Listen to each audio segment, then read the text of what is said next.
नमस्कार साथियों, welcome to learn easy. प्राचीन भारत श्रृंखला का ये चौथा वीडियो है। इसके पहले के वीडियो में हमने वेद, पुराण, महाभारत, रामायण और बौद्ध साहित्य तक की चर्चा की थी। आज के इस वीडियो में हम विदेशी यात्रियों और विदेशी व्यापारियों इस टॉपिक पर चर्चा करेंगे। आइए देखते हैं, बात करते हैं। सबसे पहले विदेशियों के विवरण। विदेशी यात्रियों एवं लेखकों के विवरण से भी हमें भारतीय इतिहास की जानकारी मिलती है। जो विदेशी यात्री और लेखक हैं, उनके विवरणों से भी हमें प्राचीन भारतीय इतिहास को जानने में मदद मिलती है। इनको 3 भागों में बांट सकते हैं। जो विदेशी यात्री हैं उनको 3 भागों में बांट सकते हैं। ये 3 कैटेगरी कौन कौन सी हैं? यूनानी रोमन लेखक, चीनी लेखक और अरबी लेखक। लेखकों को 3 भागों में बांट दिया गया है। अब हम इनकी विस्तार से चर्चा करेंगे। सबसे पहले बात करेंगे यूनानी लेखकों की। जो यूनानी लेखक हैं टेसियस और हेरोडोट्स, ये यूनान और रोम के प्राचीन लेखकों में से हैं। टेसियस और हेरोडोट्स ये यूनान और रोम के प्राचीन लेखक हैं। टेसियस ईरानी राजवैद्य था। टेसियस ईरानी राजवैद्य था। उसने भारत के विषय में समस्त जानकारी ईरानी अधिकारी से प्राप्त की। भारत के विषय में जानकारी प्राप्त करने के लिए इसने ईरानी अधिकारी की मदद ली, टेसियस ने, जो कि एक ईरानी राजवैद्य था। हेरोडोट्स को इतिहास का पिता भी कहा जाता है और ये एग्ज़ाम के लिए भी बहुत इंपॉर्टेंट है। इतिहास का पिता किसे कहा जाता है? इतिहास का पिता हेरोडोट्स को कहा जाता है।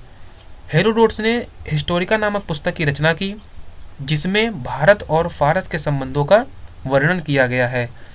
जो हिस्टोरिका नामक पुस्तक है, जिसके रचयिता हेरोडोट्स हैं। ध्यान रखने वाली चीज़ें यहाँ पर, हिस्टोरिका के रचयिता हेरोडोट्स हैं और हिस्टोरिका पुस्तक में भारत और फारस के संबंधों का वर्णन किया गया है। मेगास्थनीज, जो यूनानी राजा सेल्यूकस का राजदूत था। सेल्यूकस निकेटर पूरा नाम है इनका। सेल्यूकस निकेटर के राजदूत मेगास्थनीज था। मेगास्थनीज चंद्रगुप्त मौर्य के दरबार में 14 वर्ष तक रहा। मेगास्थनीज चंद्रगुप्त मौर्य के दरबार में 14 वर्ष तक रहा। यहाँ पर इसने इंडिका नामक पुस्तक की रचना की। मौर्य दरबार में रहते हुए उसने इंडिका नामक पुस्तक की रचना की और इस पुस्तक में उसने उस समय के मौर्य वंश के समाज एवं संस्कृति का वर्णन किया है। इंडिका पुस्तक में मौर्य वंशी समाज और संस्कृति का वर्णन है। आगे बात करते हैं डाइमेकस। डाइमेकस कौन था? ये सीरियन नरेश, जो सीरिया के राजा थे, अंतियोकस का राजदूत डाइमेकस था और ये बिंदुसार के दरबार में काफ़ी दिन तक रहा। डाइमेकस बिंदुसार के दरबार में रहा करता था और ये सीरियन नरेश का राजदूत था। आगे बात करते हैं नेचुरल हिस्टोरिका। नेचुरल हिस्टोरिका एक पुस्तक है। इसके लेखक प्लिनी हैं। प्लिनी नेचुरल हिस्टोरिका नामक पुस्तक के रचयिता हैं और इस पुस्तक में भारतीय पशु, पेड़ पौधे एवं खनिज पदार्थों की जानकारी प्राप्त होती है। जो नेचुरल हिस्टोरिका है, इस पुस्तक में भारतीय पशु, पेड़ पौधों एवं खनिज पदार्थों की जानकारी दी गई है। तो नेचुरल हिस्टोरिका के लेखक कौन है? प्लिनी, और ये पशु, पेड़ पौधे और खनिज पदार्थों की जानकारी देने वाली पुस्तक है। आगे बात करते हैं चीनी लेखकों की। चीनी लेखकों में सभी चीनी लेखक बौद्ध मतानुयायी थे। जो चीनी लेखक थे वो सभी बौद्ध धर्म को मानने वाले थे।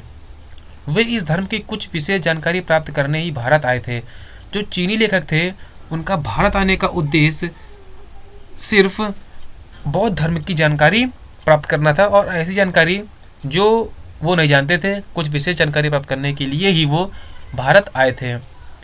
चीनी बौद्ध यात्रियों में प्रमुख कौन कौन है? फायान, हेनसांग, हुली, इत्सिंग और मल्ल वानलिन, ये जो है प्रमुख चीनी बौद्ध यात्री थे। बात करते हैं फायान की। फायान गुप्त नरेश चंद्रगुप्त द्वितीय विक्रमादित्य के शासनकाल में भारत आया। फायान गुप्त नरेश चंद्रगुप्त द्वितीय के शासनकाल में भारत आया।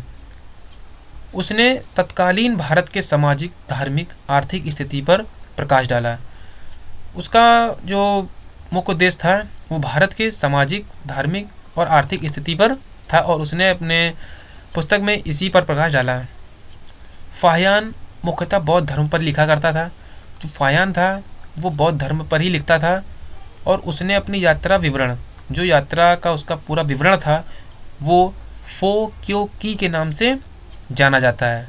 फाहियान का यात्रा विवरण फो क्यो की के नाम से जाना जाता है और ये एग्ज़ाम में पूछ सकते हैं और पूछा भी जाता है कि फाहियान का जो यात्रा वृतांत जिसको कहते हैं या यात्रा का विवरण किस नाम से जाना जाता है, तो फाहियान का यात्रा विवरण फो क्यो की के नाम से जाना जाता है। आगे बात करते हैं हेनसांग की। जो हेनसांग था वो कन्नौज के राजा हर्षवर्धन के शासनकाल में आया था। हेनसांग कन्नौज के राजा हर्षवर्धन के शासनकाल में भारत आया। इसने 6 वर्ष तक नालंदा विश्वविद्यालय में अध्ययन किया। हेनसांग 6 वर्ष तक नालंदा विश्वविद्यालय में अध्ययन करता रहा। हेनसांग के अनुसार नालंदा विश्वविद्यालय में अध्ययन करने वाले छात्रों की संख्या 10,000 थी। हेनसांग जो था उसके अनुसार नालंदा विश्वविद्यालय में अध्ययन करने वाले छात्रों की संख्या 10,000 थी। इसकी यात्रा वृतांत या यात्रा का विवरण CU की के नाम से जाना जाता है। हेनसांग का यात्रा विवरण CU की के नाम से जाना जाता है। आगे बात करेंगे इत्सिंग की। इत्सिंग इसने नालंदा एवं विक्रमशिला विश्वविद्यालय तथा उस समय के भारत पर प्रकाश डाला है। इत्सिंग ने सिर्फ नालंदा और विक्रमशिला विश्वविद्यालय तथा उस समय के भारत पर प्रकाश डाला है। आगे बात करते हैं अरबी लेखकों की। अरबी लेखकों में पूर्व मध्यकालीन भारत के समाज एवं संस्कृति के विषय में हमें सर्वप्रथम अरब व्यापारियों एवं लेखकों से प्राप्त हुआ। जो मध्यकालीन भारत था उस समय के समाज एवं संस्कृति के विषय में जानकारी हमें अरब व्यापारियों और लेखकों से प्राप्त हुई। आगे बात करते हैं इन व्यापारियों एवं लेखकों में मुख्य कौन कौन से हैं। अल-बिरूनी, सुलेमान और अल-मसूदी। जो अरबी लेखक थे उनमें मुख्यतः अल-बिरूनी, सुलेमान और अल-मसूदी थे। अल-बिरूनी को अबू रिहान के नाम से भी जाना जाता था। अल-बिरूनी को अबू रिहान के नाम से भी जाना जाता था। ये महमूद गजनवी के साथ भारत आया था। अल-बिरूनी महमूद गजनवी के साथ भारत आया था। इसने अपनी पुस्तक अल-बिरूनी ने अपनी पुस्तक तहरीके हिंद, जिसको किताबुल हिंद के नाम से भी जाना जाता है, तहरीके हिंद को किताबुल हिंद के नाम से भी जाना जाता है।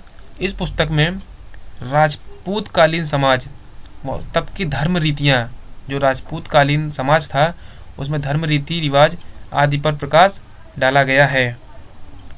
आगे बात करते हैं 9वीं शताब्दी में एक और अरबी यात्री सुलेमान, जो कि प्रतिहार एवं पाल वंश के शासकों और तत्कालीन आर्थिक एवं राजनीतिक तथा सामाजिक दशा का वर्णन करता है। जो सुलेमान था उसने प्रतिहार एवं पाल वंश के शासकों और उस समय की आर्थिक एवं राजनीतिक तथा सामाजिक दशा का वर्णन किया है।